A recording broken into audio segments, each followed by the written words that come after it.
Because of the pandemic, our children have been spending a lot more time at home and a lot less time socializing with friends and peers. Because of that, many of them are at a deficit when it comes to social skills. Dr. Laura Saunders is joining us now to talk more about that. Boy, this is a big problem, Doc.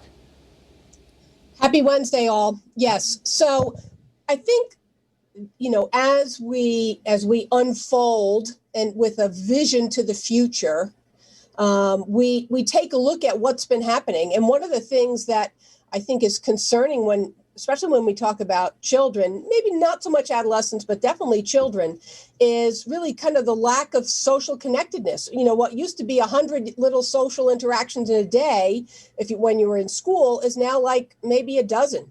And socializing outside of your family is also, almost non-existent in some cases. So the other concern I have is really how masks have hidden our emotional expression, right? So, it's not uncommon even as an adult that someone comes up to you in the grocery store and you're like, uh-oh, I'm not sure who this is. Yeah.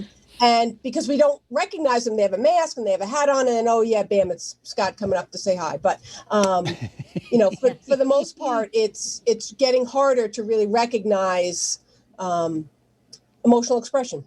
So what do we do about this? Because I think some people might not be realizing, your kids are sad because they're not seeing their friends, but you're concerned they're actually missing some important milestones because we learn just by being around people. Right. And you don't sort of come out of the womb and then really understand how to socialize. There's a lot of reciprocity. There's a lot of connection. There's a lot of, how do you develop empathy? You develop empathy by recognizing how someone else is feeling, recognizing how you might feel in a situation, and then extending some care and kindness. But if we can't even see, how people are expressing themselves, we're going to have to get a lot more explicit. There's kind of 7 core emotions: joy, surprise, sadness, anger, disgust, contempt, and fear. And there's facial expressions that go along with that. So if we've had a whole year and maybe even more of missing this, we're going to have to do some extra work with our kids around teaching them emotional expression and recognizing emotional expression. Do you think this was even a problem before COVID hit, with the kids burying their faces in their iPads and their telephones? Clinically, I do think it's been an emerging problem. I work with teens and young adults, and most of them don't even know how to make a phone call. Exactly. Right? They don't know how to actually interact with someone via the phone, how to have a greeting, how to wait for the other person to respond, because you're just so used to texting. So Has this been an emerging issue? Absolutely. But I think COVID and some of the masks have just made it worse. Well, you don't always know when someone's wearing a mask around here in the studio. We're like, I'm really smiling. I swear I'm smiling. But what do we do? You have some solutions that may not be as good as the real thing, but you have some advice for parents. Well, I think let's start with modeling emotional expression as adults, as caregivers, as guardians, as if you get to see your grandparents, to really model emotional expression. Boy, I feel really sad today because of whatever, to really kind of talk about that openly, which really means that you're labeling how you feel.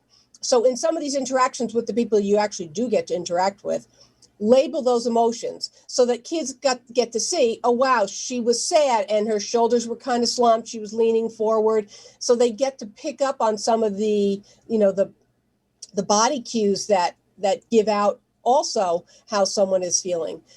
Really talking about it openly with your kids. How did you know your friend was sad? How did they look? What did they say? What was their body like? So it's becoming more aware of whole body language as a form of communication. And what is this? Teach emotion words to children? Is that all a part of the process? Yeah, it really is about teaching your kids how to identify how they feel. So I feel sad. I feel okay. I feel happy. I feel angry today. I feel tired. It's really teaching them how to express themselves. I'm really trying to move away, not just in clinical settings, but in all settings, of people saying I'm okay or I'm fine, because they're not very descriptive of how you feel, but really helping people understand and identify more specifically how you feel and putting a label to it. That's funny, because when I say I'm fine, that means get out of my way. and that everything is going to hell in a handbasket. Right. How are you doing So today? it's not a very Fine. descriptive word. Yeah, I'm fine. Tara. Yeah. Or you're seeing, or we don't have much time left, but some good idea that this is the best we can do right now is even letting, and if you're getting those emotions with your kids where they're always saying I'm angry or I'm sad or I'm bored, even validating that that's sort of normal right now, but at least they know what they're feeling. Yeah, as much as you can, help your kids identify, even teens, don't always do such a great job identifying how they feel, but it starts with us as the adults. I feel sad, I feel happy, I feel good today. I feel good today because of this reason. So it's as much as you can as adults, model emotional expression and model using words to describe how you feel. Thanks, Dr. Doc. Laura.